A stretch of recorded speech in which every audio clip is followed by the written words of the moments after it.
it's Kelly. Welcome back to the channel of chilled, relaxed plant content where we talk about the good, the bad, the thriving, and the dying plants in our collection. And yeah, so I have something to show you today. It's actually this is a good plant story. It's like a thriving plant story. So hit the subscribe button, come hang out, come join the conversation that we have about the plants that we own, and yeah, just come hang out. It's fun. It's fun. It's cool. It's fine. Alrighty. So I'm gonna flip you around so that you can see what I'm talking about. Hold on. Alright guys, so this is my little Hoya wall. Sorry about the light. And these are my oh, it's so backlit. These are the Peperomia terrariums I made. This is the first one I made, which is doing good, and this is the second one, which is crazy. So yeah, I'm gonna pull these guys out, set up the camera so that we can kind of just review what's going on here, and we're gonna have to trim this one definitely up, maybe that one. Alrighty. Alright guys, so sorry for the glare. There's really no way to avoid it. But so this is the first one. If I get close, the glare will kind of go away. Go like this. And you can see the peperomias are growing. I don't remember the name. This is like a ruby. That maybe is a frost, or I don't know. I don't know the names of these guys. But this guy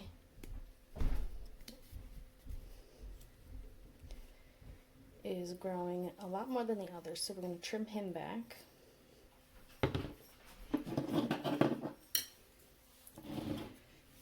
And what I'm doing is I'm just going to go in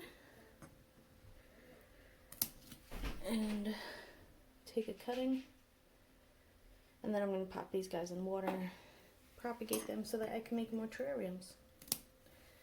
Now because these guys grow pretty fast and they go pretty tall, I am cutting down as far as I can reach. It's hard to... And the cool thing about these types of peperomias is the stems will sometimes just grow roots. You don't always need to have like a node. In my experience, that's what I found, that they will sometimes just sprout from the stem. But we have a node, so just in case. Alright. Alright, we changed the angle because I'm trying to do this so that you can actually see, but I do have big hands, so they kind of get in the way. Let me just go in and cut a couple times. Okay. So we have this guy, and I made another cut somewhere, and he fell. Gimme. Come on. And this guy. So I think that's all I'm going. No, I'm gonna cut this guy. Okay. One more cut. Okay. Alright, so I think that's all I'm gonna cut from in here for now. I just want them to kind of be on the same level so that I can see all the different types of plants in here. Because, yeah. Okay. Now this guy. Let me back you up. This guy is growing profusely. He's flowering. So these guys are happy. But, they're kind of, I don't want them to choke out some of the other peperomias in here. So the first cut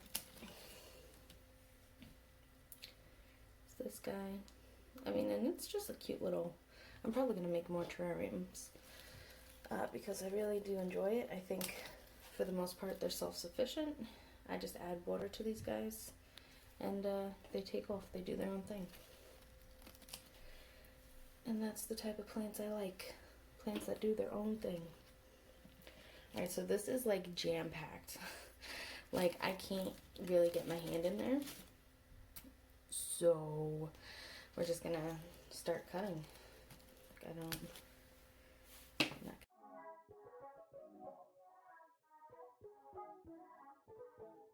Have you guys ever let a terrarium go this long, and were you able to salvage it?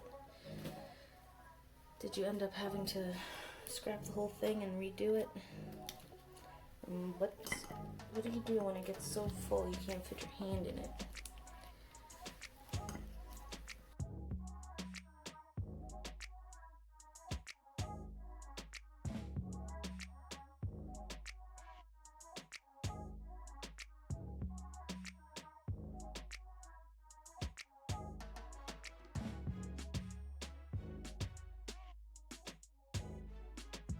Okay guys, so this is what I took out of here. It looks so bare now, but I feel like it will soon, very quickly grow back, and I'm gonna have to just keep an eye on this so that it doesn't get as unruly and it's not such a pain to trim up. And then this is all I took out of this one. And that one looks really cute. A gorgeous little display of peperomias. Yep. Alrighty, so I'm gonna go through these, see what it looks good, see what, there were some stuff that was like on the floor of the terrarium that I pulled out. See what I can propagate from here. But yeah. Alrighty guys, until next time, relax, plant, and peace out.